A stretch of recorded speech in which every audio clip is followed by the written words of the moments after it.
Hello friends, welcome to polytechnic Pathshala. आज के इस वीडियो में लोग जो है आरएसी में एक नया चैप्टर स्टार्ट करने जा रहे हैं, जिसका नाम आपका vapour compression cycle. Vapour compression cycle को हम लोग शॉर्ट में वीसीसी के नाम से जानते हैं। तो वीसीसी इंपॉर्टेंट इसी नाम से हम बार बार बोलेंगे, तो याद कर लीजिएगा कि वेपर कंप्रेशन साइकिल मीन्स होता है वीसीसी। अगर हिंदी में बात करें तो हिंदी में इसको बोल सकते हो वेपर मीन्स वाष्प, कंप्रेशन मीन्स संपीड़न और साइकिल मीन्स चक्र। तो इसको हिंदी में बोल सकते हैं वाष्प संपीड़न चक्र भी बोल सकते हैं। तो ये जो है most commonly used refrigeration cycle है। ये सबसे ज़्यादा यूज होने वाला रेफ्रिजरेशन साइकिल है। ये बेसिकली रेफ्रिजरेटर में, मतलब जो घरेलू फ्रिज होता है डोमेस्टिक रेफ्रिजरेटर में, एयर कंडीशनर में मतलब एसी में, कोल्ड स्टोरेज में जो बड़े बड़े कोल्ड स्टोरेज होते हैं वहाँ पे, और वाटर कूलर जो आपके वाटर कूलर होते हैं पानी को ठंडा करने के लिए यूज किए जाते हैं, इसमें बेसिकली हम लोग वीसीसी का यूज करते हैं। और जो आपका वीसीसी के लिए जो सीओपी का मान होता है वीसीसी के लिए वो ज़्यादा होता है किसी गैस साइकिल की तुलना में। मतलब वेपर कंप्रेशन साइकिल के लिए सीओपी का जो मान होता है वो गैस साइकिल की तुलना में क्या होता है, ज़्यादा होता है। इसी वजह से ज़्यादातर यूज हम लोग किसका करते हैं, वीसीसी का करते हैं। अब बात करते हैं इसके कंपोनेंट डायग्राम की। कंपोनेंट डायग्राम ऑफ वीसीसी का कंपोनेंट डायग्राम क्या है, इसमें बेसिकली 4 पार्ट होते हैं। मतलब 4 कंपोनेंट होते हैं बेसिकली। पहला आपका है कंप्रेसर है। पहला आपका क्या है, कंप्रेसर। इसको हिंदी में बोलते हैं संपीड़क। हिंदी में इसको क्या बोलते हैं, संपीड़क बोलते हैं। दूसरा आपका कंडेंसर है। कंडेंसर को कंडेंसर ही बोलेंगे। तीसरा आपका है एक्सपेंशन वाल्व है, या इसी को थ्रॉटल वाल्व भी कहते हैं। हिंदी में कहते हैं थ्रॉटल वाल्व, या एक्सपेंशन मीन्स होता है प्रसार। एक्सपेंशन मीन्स क्या होता है, प्रसार वाल्व बोल सकते हैं। इसको हम लोग बोल सकते हैं हिंदी में प्रसार वाल्व बोल सकते हैं, प्रसार वाल्व बोल सकते हैं। और चौथा आपका इवेपरेटर, EVAPORATOR। इवेपरेटर को हिंदी में लोग बोलते हैं वाष्पित्र बोलते हैं। क्या बोलते हैं, वाष्पित्र बोलते हैं। तो बेसिकली इसमें 4 पार्ट हैं, इसमें 4 कंपोनेंट हैं। अब अगर हम लोग बात करें यहाँ पे तो ये काम कैसे करता है, तो ये सबसे नीचे आपका है कंप्रेसर से स्टार्ट करते हैं। कंप्रेसर में क्या होता है, कोई गैस जाती है। जैसे जो आपकी फ्रिज होती है घरों में अगर यूज होता होगा तो उसमें एक गैस मूव करता रहता है। एक गैस डालते हैं हम लोग, जो क्या करता है वो गैस कह सकते हैं या वेपर। यहाँ पे चूँकि वेपर कंप्रेसर के एक वेपर कह सकते हैं, या एक मटेरियल डालते हैं जो एक जगह से हीट को एब्जॉर्व करता है, एक जगह हीट को एब्जॉर्व कर रहा है और दूसरे जगह हीट को क्या करता है, रिजेक्ट करता है। तो ये मान लीजिए यहाँ पे इसमें जो है वेपर आई, मतलब कंप्रेसर के अंदर, तो ये क्या करेगा, कंप्रेस करेगा। जब कंप्रेस करेगा तो उसका प्रेशर क्या होगा, बढ़ेगा। उसका प्रेशर बढ़ेगा। तो कंप्रेसर के ऊपर, मतलब ये जो बीच में लाइन खींची गई है इसके ऊपर जो है हाई प्रेशर साइड है। HP side means high pressure side है, और इसके नीचे जो है लो प्रेशर साइड है। नीचे लो प्रेशर साइड है और ऊपर क्या है, हाई प्रेशर साइड है। अब जब इसको कंप्रेस करेगा इसका क्या होगा, प्रेशर बढ़ जाएगा। अब इस बढ़े हुए प्रेशर के साथ जाएगा, किस में जाएगा, कंडेंसर में जाएगा। अब कंडेंसर में क्या होगा, कंडेंसर में जो है हीट का रिजेक्शन होगा। कहाँ पे होगा, एटमॉस्फेयर में होगा, वातावरण में होगा। ये देखेंगे फ्रिज के पीछे एक मोटर चलता रहता है। तो इस पर क्या, जनरली जो घरों में रेफ्रिजरेटर होता है वो आपका एयर कूल्ड होता है। तो कंडेंसर पे क्या होगा, एयर एक पंखा लगा रहेगा, इस कॉइल पे एक पंखा मतलब हवा फेंकता रहता है, जिससे क्या होगा, कंडेंसर कॉइल से, चूँकि एटमॉस्फेयर का टेम्परेचर कम होता है, इस कंडेंसर कॉइल का टेम्परेचर ज़्यादा होता है, तो हीट क्या होता है, हाई प्रेशर से लो प्रेशर की, सॉरी हाई हॉट बॉडी से कोल्ड बॉडी की ओर क्या होगा, हीट का रिजेक्शन अपने आप हो जाएगा। तो कंडेंसर कॉइल से जो है हीट कहाँ जाएगा, एटमॉस्फेयर में जाएगा। कहाँ जाएगा, एटमॉस्फेयर में जाएगा। अब जब यहाँ से आपका हीट निकल जाएगा तो वेपर से आपका जो है कन्वर्ट हो जाएगा आपका रेफ्रिजरेंट लिक्विड फेज में। वेपर फेज से किस में, क्यों, क्योंकि जो आपका जा रहा था, आपका क्या जा रहा था, वेपर जा रहा था। अब वेपर जो जा रहा था इससे क्या हुआ, इससे उष्मा बाहर निकल गया। वाष्प को जब ठंडा, यानी वाष्प ठंडा हुआ, ठंडा होगा तो किस में बदल जाएगा, द्रव में, लिक्विड में बदलेगा। किस में बदलेगा, लिक्विड में बदलेगा। अब लिक्विड में बदल गया। अब लिक्विड में बदल के कहाँ गया, एक्सपेंशन वाल्व में गया। अब एक्सपेंशन वाल्व का जो काम होता है वो होता है प्रेशर को गिराना। क्या होता है, प्रेशर को गिराना। लेकिन इस दौरान इंथैल्पी जो है कांस्टेंट रहती है। इंथैल्पी क्या रहेगी, कांस्टेंट रहेगी। तो यहाँ पे आइसेंथैल्पिक प्रोसेस होता है, प्रेशर गिर जाता है। जब प्रेशर गिर जाएगा, अब गिरे हुए प्रेशर के साथ क्या आता है, नीचे आता है, कहाँ आएगा, इवेपरेटर में आएगा। किस में आएगा, इवेपोरेटर में आएगा। अब इवेपोरेटर में प्रेशर गिर गया है, अब ये ठंडा है, प्रेशर गिर गया है, ये क्या है, ठंडा है। इससे जो आपका मतलब ये इवेपोरेटर वाला हिस्सा, अगर आप डोमेस्टिक फ्रिज की बात करें तो डोमेस्टिक फ्रिज में कुछ इस तरीके से होता है। घरेलू फ्रिज, ऊपर वाला पार्ट होता है फ्रीजर। फ्रीजर में देखेंगे यहाँ पीछे यहीं पे इवेपोरेटर कॉइल लगा होता है। यहाँ पे देखेंगे हमेशा रफ रहेगा, हाथ से कोई टच कीजिएगा रफ रहेगा, क्योंकि इसके ऊपर बर्फ़ जमी रहती है। तो यहाँ पे टेम्परेचर रीजन ज़्यादा होता है, बहुत कम होता है, और यहीं पे पानी वगैरह बॉटल लगते हैं तो उसमें बर्फ़ भी जमने की संभावना रहती है। तो ये जाएगा कहाँ जाएगा, इवेपोरेटर कॉइल में जाएगा। अब ये देखिए इवेपोरेटर कॉइल में जब गया तो इसका टेम्परेचर है कम, और ये फ्रिज के अंदर जो और भी जो खाद्य सामग्री रखी हुई उसका टेम्परेचर ज़्यादा है। तो क्या करेगा, यहाँ से जो खाद्य सामग्री वगैरह रखी गई है, यहाँ से क्या करेगा, यहाँ से हीट को एब्जॉर्ब करेगा। आया तो लिक्विड फेज में है, किस फेज में आया है लिक्विड फेज में आया है। यहाँ पे जब प्रेशर गिरेगा, ये प्रेशर गिरता है लिक्विड फेज का,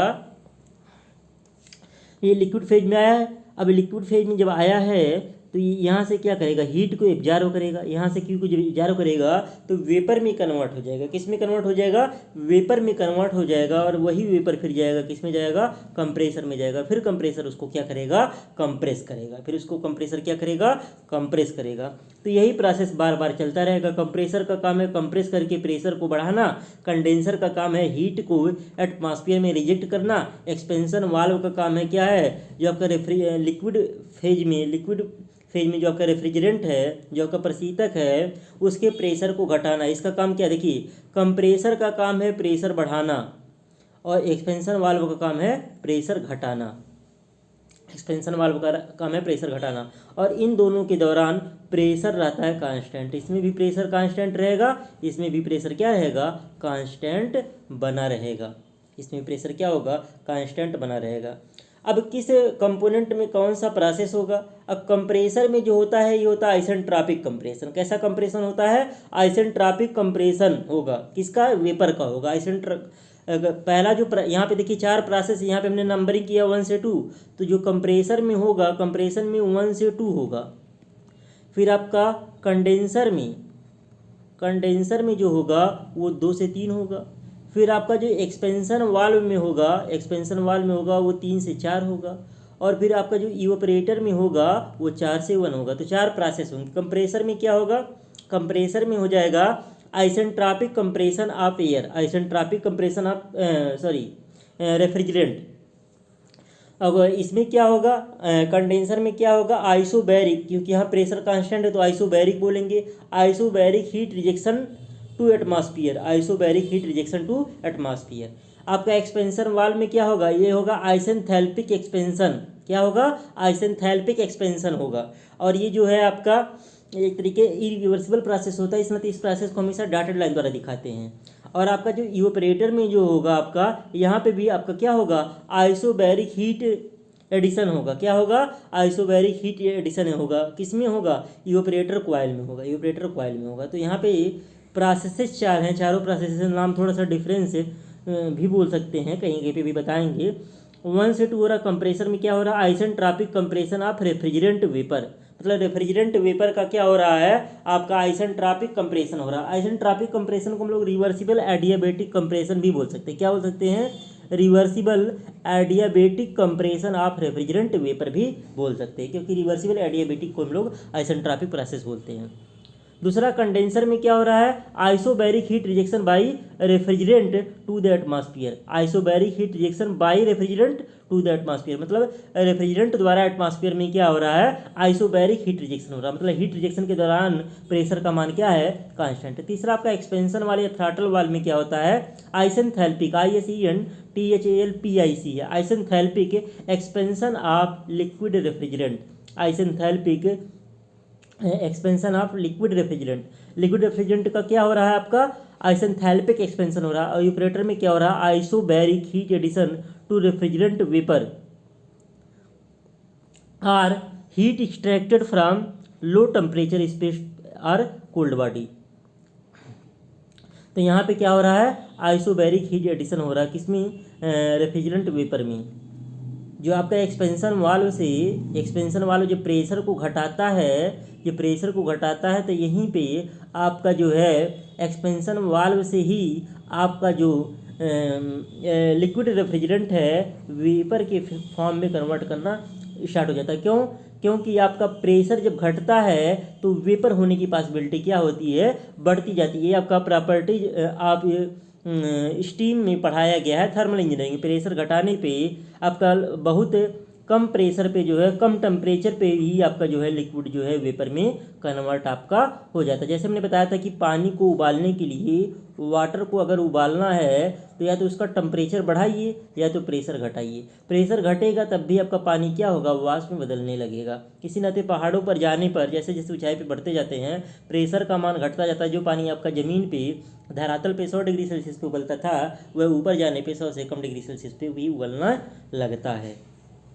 तो ये चारों प्रोसेस हो गए। किसमें कौन सा प्रोसेस होता है ये आपका एमसीक्यू टाइप में पूछा जा सकता है। तो कंप्रेसर में होगा आइसेंट्रोपिक कंप्रेशन होगा, कंडेंसर में आइसोबैरिक हीट रिजेक्शन होगा, एक्सपेंशन वाल्व में आपका आइसेंथैल्पिक एक्सपेंशन होगा और यूरेटर में आइसोबैरिक हीट एडिशन होगा। ये प्रोसेस आप याद रखिएगा किसमें कौन सा प्रोसेस हो रहा है। अब TS and PH diagram for VCC के लिए आपका टीएस और पीएच सिलेबस में आपका पीवी और एचएस डायग्राम सिलेबस में नहीं है, तो दो ही डायग्राम पढ़ना है, टीएस और पीएच डायग्राम। तो आपको टीएस और पीएच डायग्राम के लिए आपको वेपर डोम का शेप याद रखना है। मतलब ये जो है वेपर डोम है आपका प्रॉपर्टीज ऑफ स्टीम में आप लोग पढ़े हुए हैं। टीएस डायग्राम के लिए आपका ये है, वेपर के लिए पानी के लिए जैसे होता था, और आपका पीएच डायग्राम के लिए आपका कुछ ऐसे है। ये आप पहले याद रख लीजिए, ये ऐसे बनेगा, ये आपको याद होना चाहिए। आपका पीएच के लिए इस प्रकार से बनेगा और टीएस के लिए इस प्रकार से बनेगा। अब क्या हो रहा है यहाँ पे पहले देखिए, यहाँ पे ये है लो प्रेशर वाला, ये आपका लो प्रेशर वाली लाइन है। पीएल मतलब लो प्रेशर किस में होता है, इवेपोरेटर में लो प्रेशर होता है। और दूसरा आपका पीएच है, पीएच हाई प्रेशर किस में होता है, कंडेंसर में होता है, हाई प्रेशर कंडेंसर में होता है। तो ये आइसोबैरिक लाइन है। तो आइसोबैरिक लाइन को टीएस डायग्राम पे हम इस प्रकार से दिखाते हैं। तो यहाँ देखिए 1 से 2, यहाँ पे 1 से 2 हो रहा है। कौन सा कंप्रेशन हो रहा है, आइसेंट्रोपिक कंप्रेशन हो रहा है। किसका, आपका जो है वेपर रेफ्रिजरेंट का आइसेंट्रोपिक कंप्रेशन हो रहा है।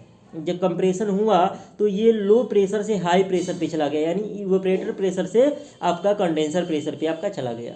अब फिर क्या होगा, आपका वहाँ पे फिर आपका कंडेंसर में क्या होगा, हीट रिजेक्शन होगा। एटमॉस्फेयर में रिजेक्शन होगा तो ये क्या होगा, लिक्विड फेज में कन्वर्ट होगा। देखिए यहाँ पे जो है, यहाँ पे क्या है, कांस्टेंट प्रेशर पे आपका कंडेंसर में क्या होता है, आइसोबैरिक होता है, आइसोबैरिक हीट रिजेक्शन। यहाँ पे क्या हो रहा है, यहाँ पे हीट रिजेक्ट हो रहा है। यहाँ पे जो है QR रहेगा, यहाँ पे क्या रहेगा, QR रहेगा, हीट रिजेक्ट हो रहा है। हीट रिजेक्ट हुआ तो यहाँ पे देख रहे हैं इसका जो है ड्राइनेस फ्रैक्शन का मान धीरे धीरे कम होता हुआ यहाँ पे ड्राइनेस फ्रैक्शन 0 हो गया। 3 पॉइंट पे आ गए, लिक्विड फेज में आ गए। अब फिर क्या होगा, 3 से 4 जो आपका होगा ये किस में होगा, थ्रॉटल वाल्व या एक्सपेंशन वाल्व में होगा। कौन सा होगा, आइसेंथैल्पिक एक्सपेंशन होगा। हमने बताया था आइसेंथैल्पिक जो है इरिवर्सिबल प्रोसेस है। कैसा प्रोसेस है, इरिवर्सिबल प्रोसेस है।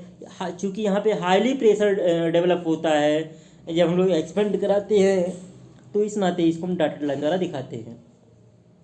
फिर 4 से 1 के दौरान क्या होगा, हीट एब्जॉर्ब होगा इवेपोरेटर कॉइल को। तो यहाँ पे क्या हो रहा है, क्यूई हीट एक्सट्रैक्ट हो रहा है। मतलब इवेपोरेटर के साइड से जो भी एरिया रहेगा उससे इवेपोरेटर कॉइल में हीट का एक्सट्रैक्शन होगा। तो इस प्रकार से ये हो गया टीएस डायग्राम। वही पीएच डायग्राम पे प्रेशर कांस्टेंट वाली लाइन ऐसे हॉरिजॉन्टल आएगी, पीएल बराबर पीई है और पीएच बराबर पीसी, यानी लो प्रेशर बराबर इवेपोरेटर प्रेशर है और हाई प्रेशर बराबर क्या है, कंडेंसर प्रेशर है।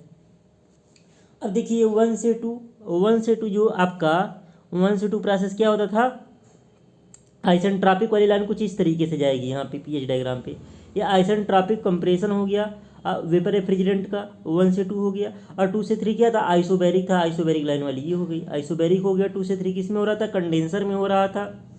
और यहाँ पे QR हो रहा था, हीट का रिजेक्शन हो रहा था। फिर 4 से 1 देखिए डॉटेड द्वारा दिखाया गया है। 4 से 1 जो आपका होगा, 4 से 1 आपका आइसेंथैल्पिक होगा। फिर 4 से 1 जो रहेगा डार्क रहेगा, डॉटेड नहीं रहेगा, ये क्या रहेगा, डार्क रहेगा, ये डार्क रहेगा। 4 से 1 आपका डार्क रहेगा। तो ये आपका हो गया 4 से 1 जो आपका हो गया, ये आपका हो गया आइसोबैरिक जो है हीट एब्जॉर्ब हो रहा है किस में, इवेपोरेटर कॉइल में हो गया। तो ये आपका हो गया टीएस और पीएच डायग्राम हो गया।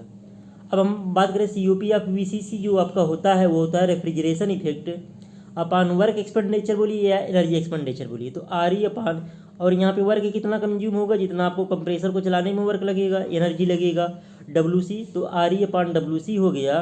तो आर ई क्या है, हीट एक्सट्रैक्शन इन इवेपोरेटर। तो इवेपोरेशन में जो प्रोसेस था 4 से 1 हो रहा था, तो क्या हो जाएगा H1 minus H4, H1 minus, और WC क्या होगा, वर्क सप्लाइड इन कंप्रेसर H2 माइनस H1 के बराबर होगा। क्योंकि कंप्रेसर में जो इन कर रहा था, कंप्रेसर में जो इन कर रहा था, देखिए कर रहा था 1 पे, निकल रहा था 2 पे।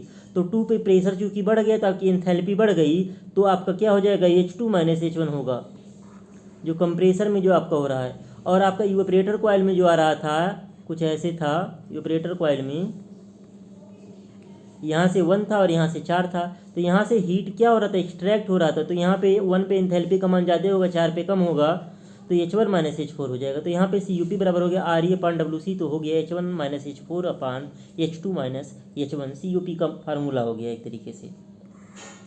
कंक्लूजन क्या निकल रहा है यहाँ पे, R E WC and QR in VCC। अब यहाँ पे देखिए जो साइकिल बनाया गया है, तो आर ई कौन सा होगा, WC क्या कौन सा होगा, QR क्या होगा। तो VCC कौन सा है यहाँ पे, 1 से 2 है, 2 से 2 डैश है, 2 डैश से 3 है, 3 से 4 है और 4 से 1 है। ये आपका क्या हो गया, VCC, सिंपल VCC हो गया। अब इसमें एरिया कौन सा, एरिया कौन होगा, तो यहाँ पे देखिए, यहाँ पे ये वाला जो आपका एरिया है 4 से 1, अब हम बात करते हैं यहाँ से स्टार्ट करते हैं 4 से। 4 आपका कहाँ पे है, यहाँ से 4 से 1 और 1 से ए से बी, 4 से 1, 1 से ए से बी, फिर बी से 4, फिर बी से 4। ये वाला जो एरिया है, ये वाला एरिया है जिसमें डबल हैचिंग किया गया है, डबल हैचिंग ये किया गया है, ये वाला एरिया जो है ये है आर ई। इतना आर ई प्रोड्यूस होगा, R E produce in evaporator, इतना ही आर ई प्रोड्यूस होगा। अब फिर एरिया हम बात करते हैं 2 से 2 डैश, यहाँ से स्टार्ट करते 2 से 2 डैश, 2 डैश से 3, 3 से फिर सी, सी से बी, बी से ए, फिर ए से 1, 1 से फिर 2। ये वाला जो एरिया होगा ये हीट रिजेक्टेड बाय कंडेंसर होगा। इतना हीट क्या होगा, कंडेंसर द्वारा रिजेक्ट होगा। फिर एरिया 2 से 2 डैश, 2 डैश से 3, फिर 3 से सी, सी से फिर बी, बी से फिर 4, 4 से 1, फिर 1 से 2। मतलब ये वाला हैचिंग वाला छोड़ के जो एरिया है वो एरिया क्या है, work done by compressor, work done by. हम लोग पढ़े भी हैं क्या, QR बराबर होता है QE प्लस W। तो QE वाला ये वाला एरिया होगा, QE जो हम पूरा रंग रहे हैं ये एरिया हो जाएगा QE। इसके बाद जो एरिया बचा वो पूरा एरिया क्या हो जाएगा, QR हो जाएगा, जो एरिया बचा इसके बाद। और टोटल एरिया जो होगा, सॉरी ये जो एरिया बचा ये क्या हो जाएगा, ये W हो जाएगा। और टोटल एरिया जो आपका होगा वो क्या हो जाएगा, QR हो जाएगा। तो टोटल एरिया क्या हो जाएगा, QR होगा। तो इसमें जो डबल हैचिंग वाला एरिया है, डबल हैचिंग वाला एरिया है, ये वाला एरिया जो है ये आपका होगा, ये रेफ्रिजरेशन इफेक्ट होगा। इसको छोड़ के बाकी एरिया जो बच रहा है वो आपका हो जाएगा WC हो जाएगा, इसको छोड़ करके। और टोटल एरिया जो हो जाएगा वो क्या होगा, QR, क्योंकि QR बराबर क्या होता है, QE प्लस आपका W होता है। तो यहाँ पे एरिया आपको पता चल गया कौन सा एरिया कौन क्या होगा। अब बात करते हैं wet dry or superheated compression की बात करते हैं। तो यहाँ पे देखिए वही चीज़ जो हम प्रोसेस 1 से 2 कर रहे थे वही कंप्रेशन वाला था। तो 1 से 2 जो पहले ये वाला हो रहा था, 1 से 2 हम लोग जा रहे थे, ये आपका ड्राई था। क्यों, क्योंकि यहाँ पे आपका ड्राइनेस फ्रैक्शन का मान 1 था। अब यहाँ से इस प्रकार से देखिए, अगर 1 डैश से 2 डैश हम लोग जा रहे हैं तो पूरा का पूरा वेट कंप्रेशन हो रहा है। क्या हो रहा है, वेट कंप्रेशन हो रहा है। और ये वाला जो 1 से देखिए 1 डैश से 2 डैश आपका है वेट कंप्रेशन है। क्या है, वेट कंप्रेशन है। अब देखिए आपका जो है यहाँ पे 1 डबल डैश है, फिर इसके बाद क्या है 1 डबल डैश से 2 डबल डैश जो है इसमें देखिए यहाँ पे वेट है, फिर ऊपर जा कर के यहाँ से ऊपर ड्राई हो गया है। तो ये हो जाएगा वेट प्लस ड्राई कंप्रेशन होगा 1 डैश से 2 डैश। और 1 से 2 अगर हम लोग बात करें तो 1 से 2 आपका क्या है, ड्राई है। और फिर अगर हम लोग 1 ट्रिपल डैश नाम लें और इसे 2 ट्रिपल डैश नाम लें, 2 ट्रिपल डैश, तो ये हो जाएगा सुपर हीटेड। क्यों? क्योंकि यहाँ पे 1 ट्रिपल डैश पे क्या है, सुपर हीटेड। इस वेपर डोम से जैसे ही बाहर जाएंगे तो आपका सुपर हीटेड फेज स्टार्ट हो जाता है, तो ये हो जाएगा सुपर हीटेड। सुपर हीटेड आपका कंप्रेशन हो जाएगा। तो 4 टाइप के कंप्रेशन हैं।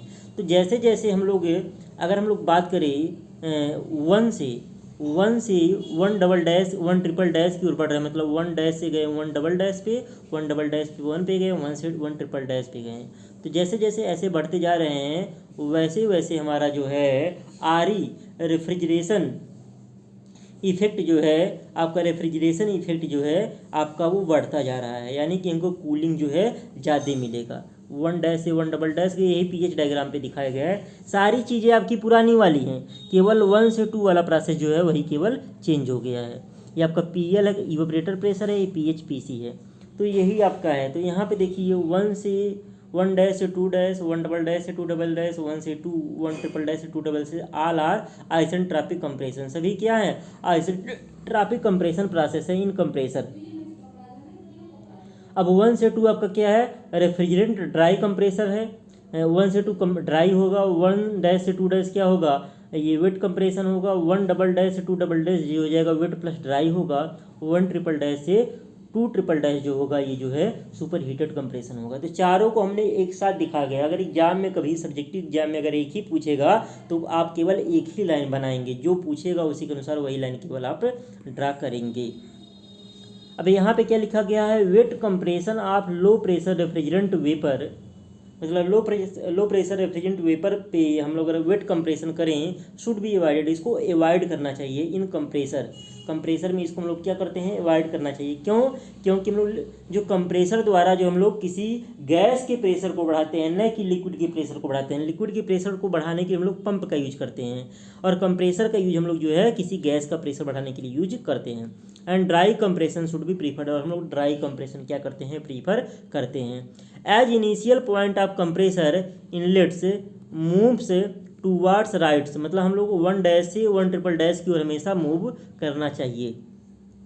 इसके लिए क्या होगा, इसके लिए जो अगर हम लोग करते हैं, मतलब चारों के लिए आपका क्या होगा, मतलब जैसे जैसे 1 डैश से 1 ट्रिपल डैश की ओर मूव करते हैं तो आपका आर ई बढ़ेगा। आर ई बढ़ने के साथ साथ डब्ल्यू सी भी बढ़ जाएगा, और डब्ल्यू सी बढ़ने के साथ साथ आपका सी ओ पी बढ़ भी सकता है, कांस्टेंट भी रह सकता है और घट भी सकता है। क्यों? क्योंकि आपका सी ओ पी बराबर क्या होता है, सी ओ पी बराबर होता है आर ई अपान होता है डब्ल्यू सी। अब यहाँ पे डब्ल्यू सी भी बढ़ रहा है और आर ई भी बढ़ रहा है, तो कौन किस रेट में बढ़ रहा है उसके अकॉर्डिंग सी ओ की, अगर दोनों बराबर रेट में बढ़े तो सी ओ पी का मान कांस्टेंट होगा। आर ई ज़्यादा बढ़े, डब्ल्यू सी कम बढ़े तो सी ओ पी का मान बढ़ेगा। अब आर ई कम बढ़े, डब्ल्यू सी बढ़े तो आपका सी ओ पी का मान घट जाएगा। मतलब तीनों केस हो सकते हैं। यहाँ पे डब्ल्यू सी क्यों बढ़ता है ये जान लीजिए। ये आपकी जो लाइन आती है कांस्टेंट प्रेशर जैसे बाहर निकलती है तो ये थोड़ा सा डाइवर्जेंट होती हुई जाती रहेगी, मतलब ऐसे तिरछा होता जाता है, मतलब ये इनके बीच का गैप क्या होता है, बढ़ता जाता है। ये पैरेलल नहीं जाते हैं बाहर, पैरेलल नहीं जाते, गैप बढ़ता जाता है। तो ये वाली लाइन की अगर लंबाई देखेंगे तो जैसे जैसे 1 से 1 ट्रिपल डैश को मूव करते जाएंगे तो इस लंबाई, ये लंबाई क्या होगी, बढ़ती जाएगी, यानी कि आपका डब्ल्यू सी का मान क्या होगा, बढ़ता हुआ जाएगा। अब बात करते हैं इफेक्ट ऑफ सब कूलिंग और अंडर कूलिंग। सब कूलिंग और अंडर कूलिंग क्या होता है, कहने का मतलब जब हम लोग उसको सेचुरेशन टेम्परेचर से और कम पे ठंडा कर लेंगे। अब सब कूलिंग क्या है, जैसे 1 से हम लोग 2 गए, 2 से 3 में आपका ठंडा हो रहा था, आपका क्यू आर जब रिजेक्ट हो रहा था, एटमॉस्फेयर में जा रहा था, ठंडा हो रहा था, तो पहले हम लोग 3 से जा करके 3 से 4 पे आ जाते थे। जब आपका अंडर कूलिंग या सब कूलिंग करेंगे तो यहाँ पे देखिए कांस्टेंट प्रेशर पे, कांस्टेंट प्रेशर वाली लाइन है तो 3 से 3 डैश पे आ गए। मतलब इसको मान लीजिए जैसे पानी 100 डिग्री सेल्सियस पे भाप अवस्था में भी होता है, और पानी तो 100 डिग्री सेल्सियस जो होता है सेचुरेशन टेम्परेचर होता है। तो 100 से अगर 80 डिग्री सेल्सियस पे हम लोग आ गए तो 100 से जो 80 पे आए तो इसको बोलते हैं सब कूलिंग, मतलब 20 डिग्री हमने सब कूल कर लिया। मतलब ये लिक्विड अवस्था ही है, तो 3 पे भी लिक्विड फेज है, 3 डैश पे भी, लेकिन इसको हमने क्या कर लिया, टेम्परेचर को और कम कर लिया, सब कूल कर लिया। अब 3 डैश से 4 डैश पे हमने आ गए, 3 डैश पे किस पे आ गए, 4 डैश पे आ गए। फिर इसका जो है हम लोग फिर यहाँ पे क्या होगा, ये वाला 4 डैश से 1 डैश किस में होगा, यहाँ पे इवेपोरेटर में होगा। यहाँ से क्यू ई होता है और यहाँ से क्या होता है, क्यू आर होता है। अब ये जो है प्रेशर को बढ़ाता है और यहाँ पे प्रेशर को क्या होगा, घटेगा एक्सपेंशन वाल में। 3 डैश 4 डैश कहाँ होगा, एक्सपेंशन वाल में होगा। तो सिंपल वी सी क्या होगा, 1 सिंपल वी सी सी हो जाएगा 1 से 2, 2 से 3, 3 से 4, 4 से 1। और वही 3 से 4 ये दिखाया गया, 3 से 4 डैश, 3 डैश से 4 डैश यहाँ पे भी दिखाया गया। यहाँ पे भी देखिए आपका क्या किया गया है, सब कूल किया गया है। यहाँ पे सब एरो वगैरह लगा देंगे, केवल आपका 3 से 4 प्रोसेस केवल डॉटेड रहेगा और सब डार्क लाइन रहेगी। तो कहीं कहीं पे एरो छूट गया, कहीं कहीं पे डॉट और डार्क में कन्फ्यूजन है। तो 3 से 4 जो आपका एक्सपेंशन वाल में हो रहा है वही आपका डॉटेड रहेगा, बाकी सब क्या रहेगा, डार्क रहेगा। तो कंक्लूजन यहाँ से क्या निकल रहा है, यहाँ से देखिए आर ई बढ़ गए। यहाँ पे पहले 4 से 1 था, 4 अब 4 डैश से 1 हो गया। तो यहाँ पे क्या हो गया, आर ई का मान जो है बढ़ गया। क्या हो गया, आर ई बढ़ गया। तो यहाँ पे आर ई बढ़ गया। तो एच क्योंकि H1 माइनस H4 डैश का जो मान है वो H1 माइनस H4 से ज़्यादा है। तो यहाँ पे देखिए ये 1 पॉइंट है, ये 4 पॉइंट है, ये 4 डैश है। तो यहाँ पे जो है H1 माइनस H4 का जो मान है वो H1 माइनस H4 डैश की तुलना में वो क्या है, कम है। दूसरा WC आपका कांस्टेंट है, क्योंकि कंप्रेशन आपका वही 1 से 2 ही हो रहा है। तीसरा COP बढ़ जाएगा, क्यों, क्योंकि RE का मान बढ़ रहा है और WC क्या है, कांस्टेंट है। तो RE अगर बढ़ रहा है, WC कांस्टेंट है, तो चूंकि अंश की वैल्यू बढ़ गई तो COP का क्या होगा, आपका बढ़ जाएगा। Condenser load that is QR की वैल्यू बढ़ेगी। क्यों, क्योंकि पहले देखिए, पहले हो रहा था आपका ऐसे हो रहा था, यहाँ पे ऐसे था, ये आपका 1 था, ये 2 था, 2 से 3 था, 2 से क्या था, 3 था। पहले 2 से 3 था आपका, मतलब हीट रिजेक्शन हो रहा था आपके। अब क्या हो रहा, आप 2 से 3 डैश हो गया। तो यहाँ पे देखिए, तो H2 माइनस H3 डैश का जो मान होगा वो ज़्यादा होगा किससे, H2 माइनस H3 की तुलना में। तो आपका क्या होगा, कंडेंसर लोड बढ़ जाएगा। और volumetric efficiency of compressor is unaffected, मतलब कंप्रेसर के लिए जो वॉल्यूमेट्रिक इफिशियंसी का मान होगा वो अप्रभावित रहेगा। क्यों, क्योंकि 1 से 2 जो है में कोई परिवर्तन नहीं हो रहा है। तो वॉल्यूमेट्रिक इफिशियंसी आपका क्या रहेगा, कांस्टेंट रहेगा। अब हम लोग बात करते हैं इफेक्ट ऑफ सुपर हीटिंग की। सुपर हीटिंग में क्या हो रहा है, सुपर हीटिंग अभी आगे पढ़े ही थे। तो यहाँ पे जो 1 से 2 हम लोग कंप्रेशन कर रहे हैं वो 1 से 2 न करके 1 डैश से 2 डैश करेंगे। जब 1 डैश से 2 डैश करेंगे तो यहाँ पे WC बढ़ेगा। क्यों, क्योंकि यहाँ पे ये लाइन जो है देखिए, ये डाइवर्ज जो है थोड़ा सा, ये पैरेलल नहीं है। तो 1 से 2 की तुलना में 1 डैश 2 डैश आपका लंबा जा रहा है, तो WC का मान यहाँ पे क्या होगा, बढ़ेगा। ये आपका जो है PL या PE इवेपोरेटर प्रेशर है, PH या PC क्या है, आपका कंडेंसर प्रेशर है। तो सेम वही चीज़ यहाँ दिखाया गया, 1 डैश से 2 डैश ये दिखाया गया, और ये 1 से 2। तो 1 डैश से 2 डैश यहाँ पे भी क्या हो रहा है, आपका वो WC का मान आपका वही बढ़ रहा है। तो सिंपल VCC हो गया 1 से 2, 2 से 3, 3 से 4, 4 से 1। और VCC विथ सुपर हीटिंग क्या होगा, 1 डैश से 2 डैश हो गया, 2 डैश से फिर 2 हो गया, 2 से 3, 3 से 4, 4 से 1, 1 से 1 डैश हो गया। तो सुपर हीटिंग करने से क्या हो रहा है, WC बढ़ जा रहा है। WC बढ़ जा रहा है क्यों, क्योंकि ये H1 dash minus H2 dash का जो मान है वो H1 माइनस H2 की तुलना में क्या ज़्यादा है। COP आपका चूंकि WC भी बढ़ रहा है और RE भी बढ़ रहा है, दोनों चीज़ बढ़ रहा है। RE भी बढ़ जा रहा है और WC, RE देखिए कैसे बढ़ रहा है। अब यहाँ पे पहले जो आपका रेफ्रिजरेशन इफेक्ट 4 से ये 1 के नीचे तक था, इतना था, 1 डैश बढ़ गया, इतना बढ़ गया, इतना बढ़ गया आपका। तो RE बढ़ा, यहाँ पे क्या हुआ, RE बढ़ा, लेकिन यहाँ पे क्या हो गया, WC भी बढ़ गया। तो यहाँ पे चूंकि RE और WC दोनों बढ़ जा रहा है, उसके अकॉर्डिंग हम कह सकते हैं COP का मान बढ़ भी सकता है, घट भी सकता है और कांस्टेंट भी रह सकता है। तीसरा, कंडेंसर लोड बढ़ जाएगा। क्यों, क्योंकि QR का मान बढ़ गया। QR का मान क्या हो गया, बढ़ गया।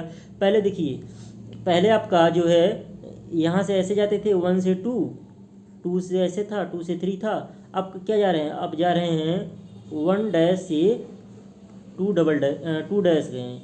अब यहाँ से जो हो रहा है H2 डैश माइनस H3 है। तो H2 डैश माइनस H3 का जो मान होगा एंथैल्पी के लिए वो H2 माइनस H3 की तुलना में ज़्यादा होगा। तो कंडेंसर लोड बढ़ गया। और वाटर, अब ये कंडेंसर लोड बढ़ गया। अब यहाँ पे जब कंडेंसर लोड बढ़ेगा तो इसको ठंडा करने के लिए ज़्यादा एयर की रिक्वायरमेंट होगी। एयर कूल्ड कर रहे हैं, वाटर कूल्ड कर रहे हैं, ज़्यादा वाटर की रिक्वायरमेंट होगी और ज़्यादा एरिया भी ये कवर करेगा, तो कंडेंसर का साइज भी बढ़ जाएगा। तो वाटर रिक्वायरमेंट बढ़ जाएगा, एयर रिक्वायरमेंट भी बढ़ेगा और साथ ही एरिया रिक्वायरमेंट भी क्या होगा, आपका बढ़ जाएगा। अभी ये भी आपका बढ़ गया।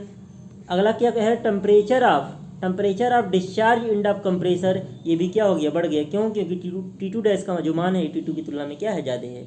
और वॉल्यूम की इफिशियंसी इसके लिए भी क्या होगा, कांस्टेंट आपका रहेगा। अब house hold refrigerator working on VCC, मतलब जो घरेलू संपीड़न चक्र पर आधारित क्या, घरेलू प्रशीतित है, वाष्पन संपीड़न चक्र पर आधारित। सेम वही चीज़ें जो पहले हम लोग पढ़े थे, बस थोड़ा सा डायग्राम में मतलब ये परिवर्तन ऐसे किया गया है। तो ये वाला आपका है कंडेंसर कॉइल। ये क्या आपका कंडेंसर कॉइल है। तो यहाँ पे क्या होगा, एयर कूल्ड कंडेंसर होता है, यहाँ पे एक फैन चल रहा है। जैसे आप घरों में एसी अगर देखिए तो स्प्लिट वाला देखते होंगे, तो बैंक वगैरह के बाहर ऐसे एक पंखा चलता रहता है, यहाँ पे एक ऐसे पंखा चलता रहता है। फ्रिज में देखेंगे पीछे चलता रहता है, तो यही कंडेंसर होता है। यही क्या करता है, वो एयर का मतलब कंडेंसर कॉइल पे जो है पंखा चलता है, तो क्या होता है, मतलब कंडेंसर कॉइल हीट जो है एटमॉस्फेयर में क्या होता है, रिजेक्ट होता है एटमॉस्फेयर में। वंस ये जो है कंप्रेसर हो गया, ये समय मतलब उसको क्या करेगा, रेफ्रिजरेंट को कंप्रेस करेगा, 2 से 3 आपका हो गया, इसमें हो गया। अब यहाँ पे जो है एक्सपेंशन वाल्व की जगह पे कैपिलरी ट्यूब लगा है। कैपिलरी ट्यूब क्या है, यहाँ पे बहुत पतली सकरी ट्यूब हो गई, बहुत पतली नली आ गई, तो इससे क्या होगा, ये क्या करेगा, प्रेशर को घटा देगा। जब प्रेशर घटेगा तो ऑटोमेटिक क्या होगा, एक्सपेंशन होगा, प्रसार होगा। तो चाहे तो एक्सपेंशन वाल्व भी यूज करते हैं, या इसी को थ्रॉटल वाल्व बोलते हैं, या इसी की जगह पे कैपिलरी ट्यूब भी यूज करते हैं। क्या यूज करते हैं, कैपिलरी ट्यूब। जो काम एक्सपेंशन वाल्व का होता है वही काम कैपिलरी ट्यूब का भी होता है। फिर ये किस में आ जाएगा, इवेपोरेटर कॉइल में हो जाएगा। तो जो प्रोसेस हमने बताया था यहाँ पे वीसीसी वाला, सेम वो चीज़ यहाँ पे होता रहता था। इसी सिद्धांत पे आपका फ्रिज काम करता है। और यहाँ पे एक रेफ्रिजरेंट मटेरियल दिखाया गया है जो आपका क्या है, R12 है। तो R12 जो होता है कमर्शियल नेम है, तो R12 का केमिकल नेम अलग होता है, नाम लिखना जो हम लोग अगले चैप्टर में सीखेंगे किस प्रकार से नाम लिखते हैं। तो ये आपका हो गया मतलब ये इसी के साथ ये आपका सेकंड चैप्टर जो होता है कंप्लीट होता है। नेक्स्ट वीडियो में मिलेंगे हम लोग एक नए टॉपिक के साथ, तब तक के लिए जय हिंद।